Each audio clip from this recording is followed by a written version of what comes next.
اور جو مسلسل ہماری تقریر چل رہی ہے امام پاک پر، صبح جامع مسجد میں جب بیان ہوا تو میں نے بتایا کس طرح امام پاک مدینہ طیبہ سے مکہ المکرمہ آئے اور مکے سے آپ نے کوفہ، جب کوفہ والوں کے کنٹینیو خط آ رہے تھے کہ اے امام آپ کوفے میں آ جائیے، تو آپ نے وہاں کے حالات کا جائزہ لینے کے لیے اپنے بھائی مسلم بن عقیل کو بھیجا۔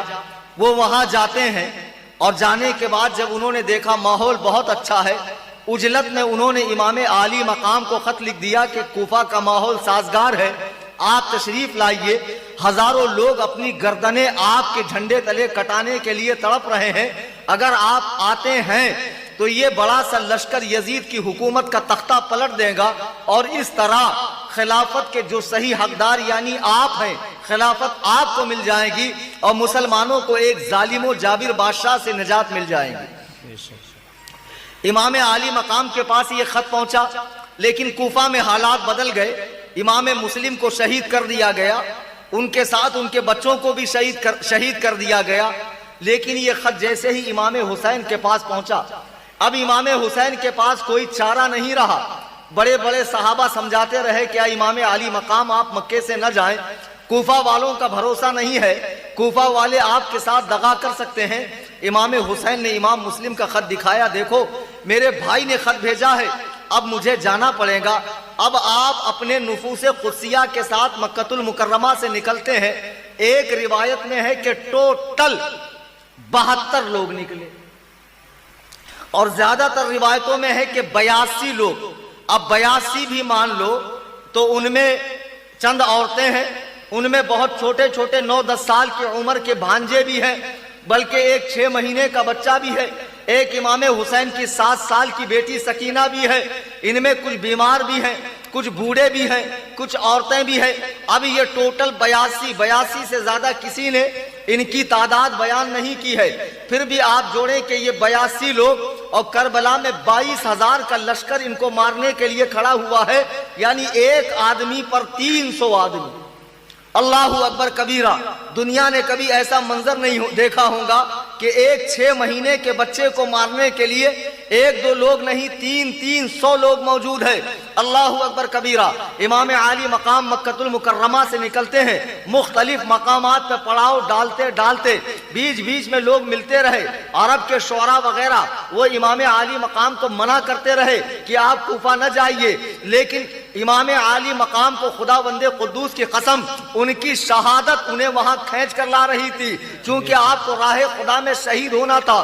آپ کربلا کی طرف بڑھے جا رہے ہیں، کوفہ کی طرف بڑھے جا رہے ہیں، یہاں تک کہ جب عبید اللہ ابن زیاد کو پتا چلا کہ امام عالی مقام مکے سے نکل چکے ہیں تو اس نے حر بن یزید نامی ایک شخص کو 1000 کا لشکر دے کر بھیجا کہ وہ امام حسین کو جہاں پائے روک دے۔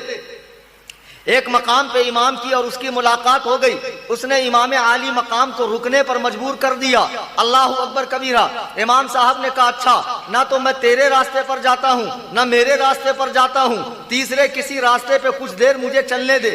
آپ کچھ دیر چلے، بعد میں اپنے ساتھیوں سے پوچھا یہ کون سی جگہ ہے؟ ساتھیوں نے کہا یہ میدان کربلا ہے۔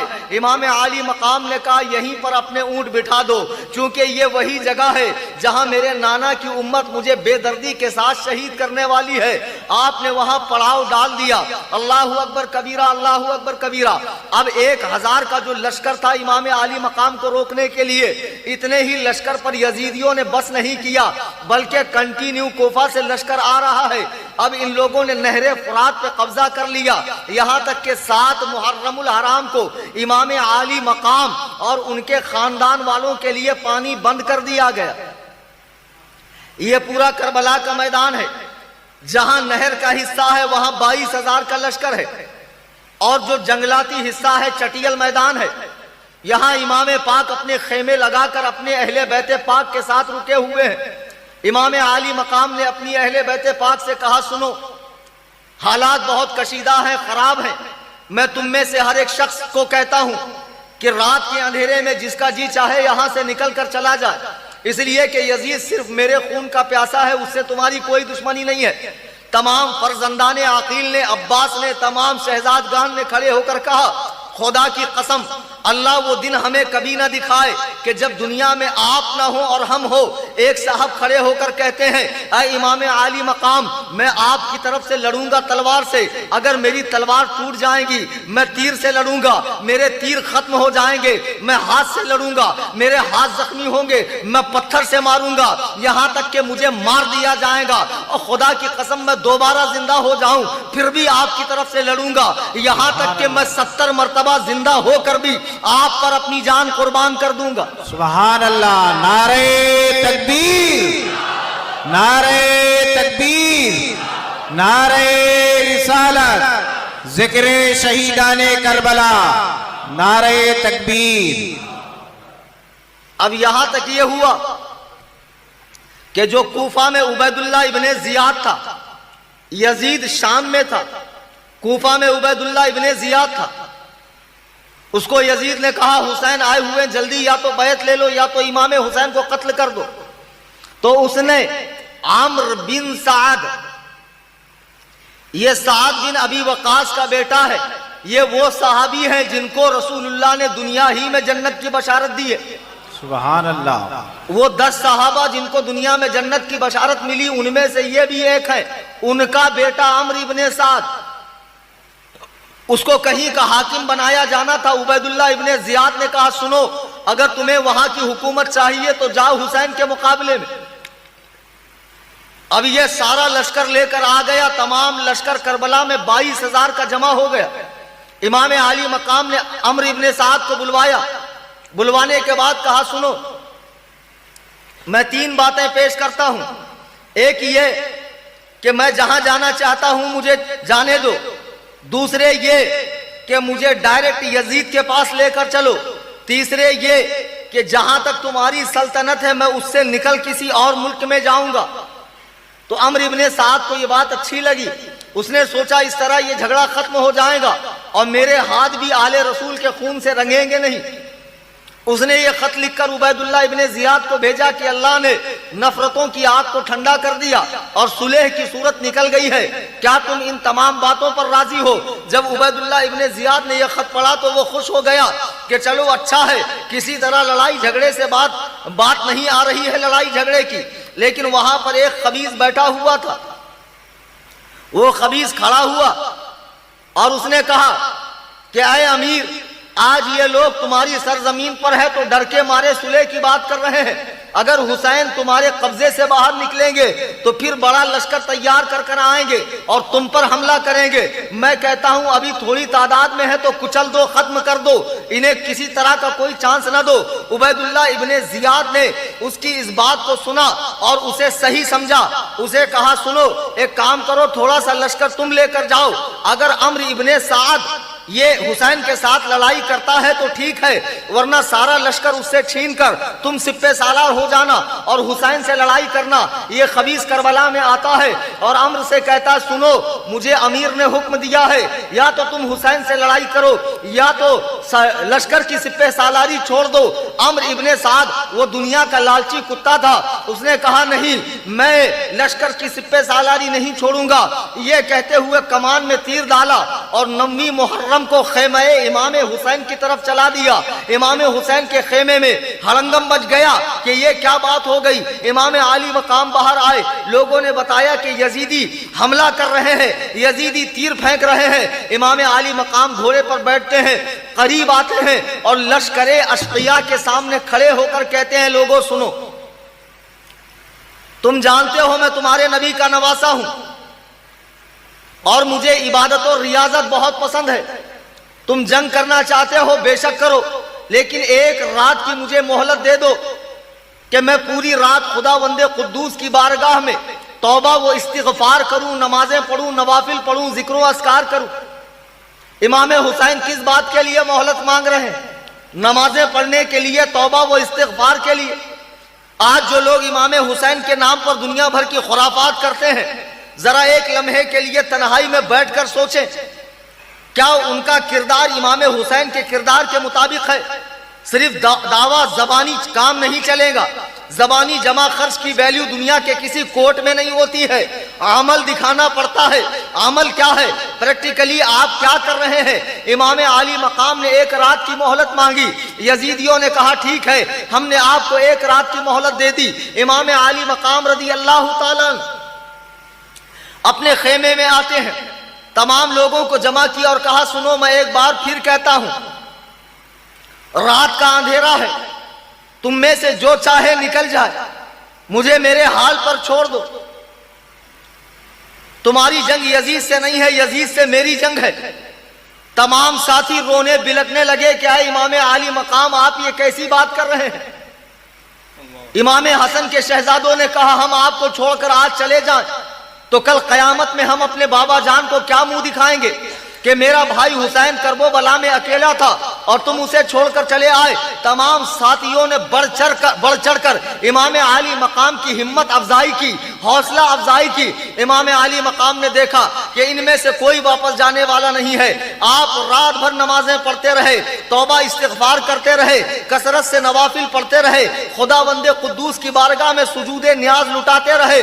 اب جب سورج نکلا، 10ویں تاریخ کا سورج، ہجری 61 ہے، محرم کی 10 تاریخ ہے، جمعہ کا دن ہے. سورج طلوع ہوا، سورج دھیرے دھیرے بلند ہونے لگا اور کربلا کے ذرے آگ کی تپش کی طرح گرم ہونے لگے. اللہ اکبر کبیرہ. اب یزیدیوں نے اپنے لشکر کی صف بندی کر دی اور باقاعدہ جنگ کا اعلان ہو گیا.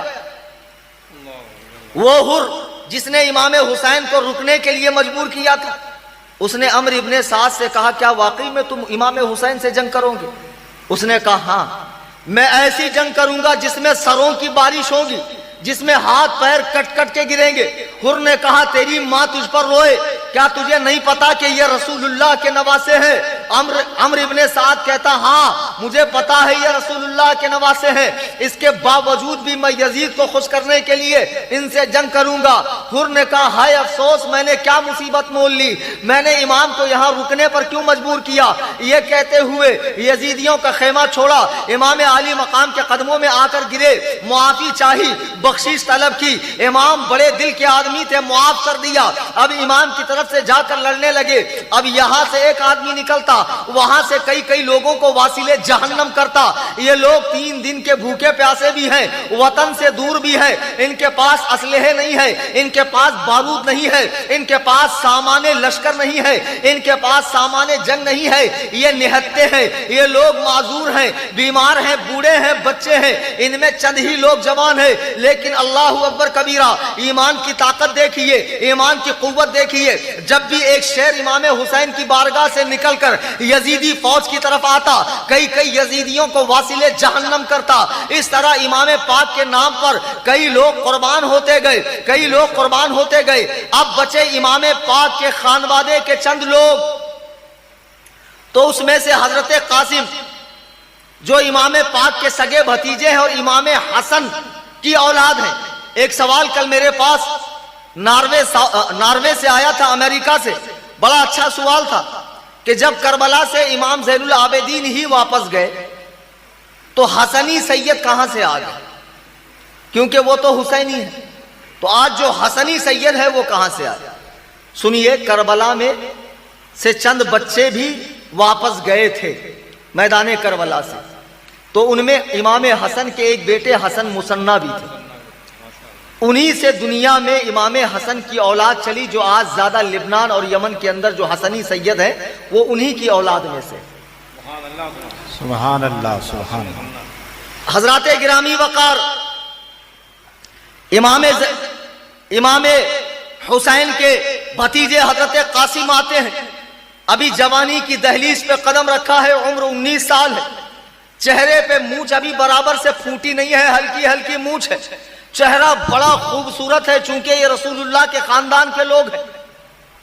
آتے ہیں، کہتے ہیں چچا جان مجھے جنگ میں جانے کی اجازت دے دو. امام عالی مقام کی 56 سال کی عمر ہو چکی ہے.